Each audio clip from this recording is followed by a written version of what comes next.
Hi there. There are many ways to influence an audience, and it's not always through the content and style alone. Great speeches have not only been crafted well, but need great speakers to deliver them.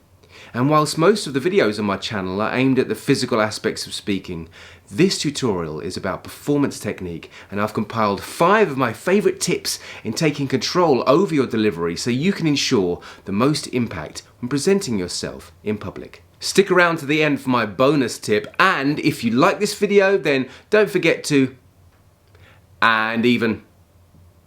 Great, let's get started. Number 1, walk on with intention. Your performance doesn't begin when you start speaking. The second you step in front of an audience, you are on show and therefore being unconsciously judged on your actions. Knowing this means that you can be prepared, and so setting your intention before you walk on will give you the edge and make you in charge of how your audience views you, rather than being at the mercy of their opinion. There are many ways you might do this depending on your topic, but a simple and effective strategy that will give you a head start is by calculating your entrance beforehand and taking the time to prepare the journey from the entrance to the microphone or podium step by step. Then, once that journey is pre-planned, all you need to do is laser focus where you will need to go and then go there directly. Head held high, shoulders back, and making sure to take a long, slow inhalation as you walk towards your position. The act of breathing in as you enter the stage unconsciously signals physiological growth and vitality to the audience, who will favour you more as a result. Number 2, the tennis ball rule. It's always a little daunting to know exactly how to begin your speech, but you can feel safe knowing that there is some benefit in timing your first words according to the size of the room you're in. Whether you are in a small meeting room or a grand arena, the tennis ball rule will dictate precisely when you should be speaking after entering and arriving at your place. We all analyse each other and make presuppositions based on our experience and preconceptions. If left too long, however, these might turn to judgments, and everyone's worst critic starts to rear their ugly heads. And if too short a time, we feel like something is missing, and it can be irritating. The trick is to hit the sweet spot and begin speaking at the appropriate time, making our audience feel comfortable and ready to listen. This is where the tennis ball technique comes into play.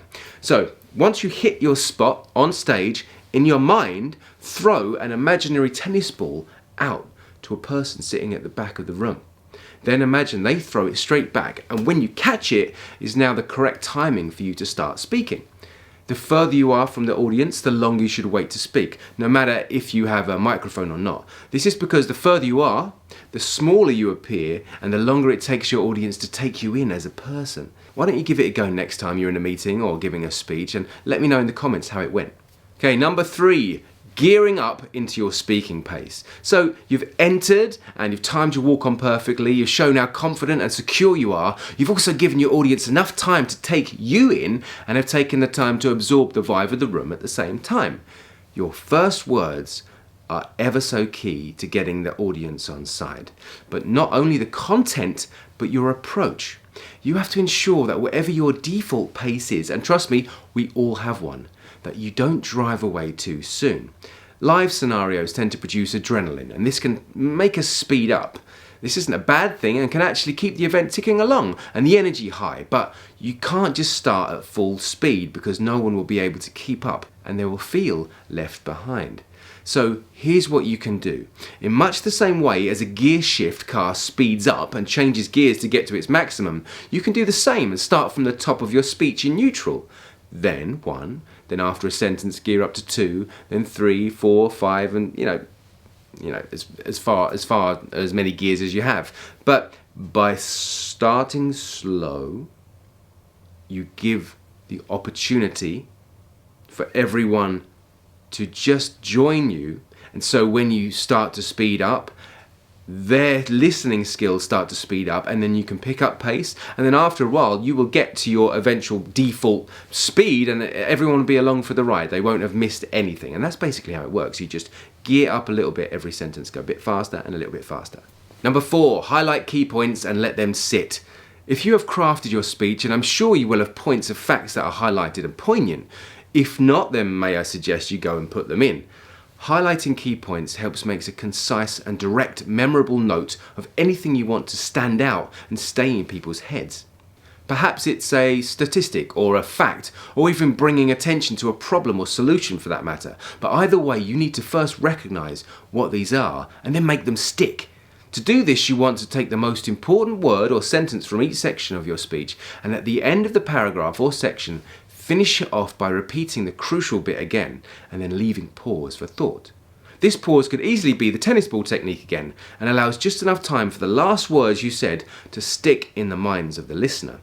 You can also do this by repeating the important points twice, but again, if you did repeat it, be sure and leave enough pause for it to sink in and hit home. If you can master this, then at the end of your speech you will have made an impact and everyone in the room will be able to recall your main points automatically, even if they can't remember all the details of the entire speech.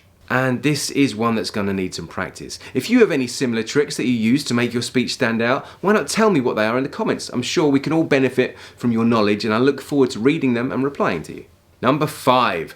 Action your speech. So actions are tools used by actors and it can be a very useful way to take control over how you influence an audience. Actions is another word for active verbs, and the way these work is by giving you stimulus in how to approach your audience. It helps you to choose your attitude and focus on giving to rather than being in front of an audience. Examples of active verbs are flirting, scolding, comforting, enchanting, educating, and thousands of others. But whether or not you are very good at being accurate is not as important as giving it a go.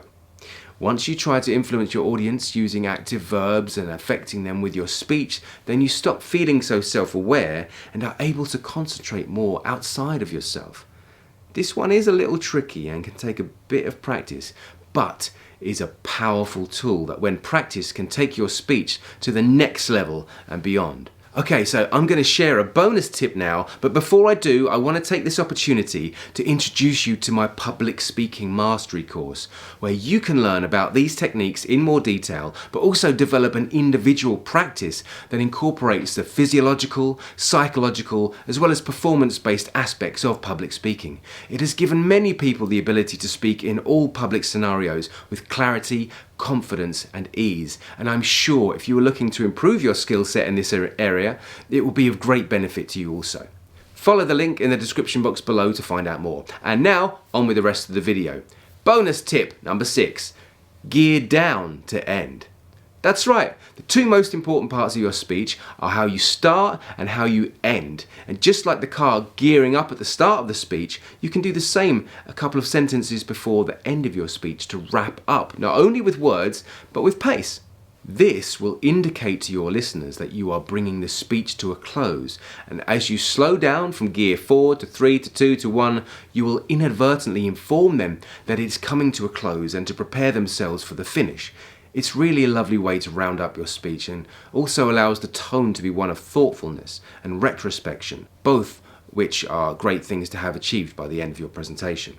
So, thank you for watching. If you like this video, then give us a thumbs up, subscribe, and also thwack that notifications bell so you can be informed of whenever I put out a new video for you in the future. You can find the transcription of this video and a supporting blog on my website should you wish to have a pre-written checklist to go over to make sure that you've understood everything clearly. So links are in the description box below. My name is Darren McStay. This is Improve Your Voice, and until the next time, look after your voice.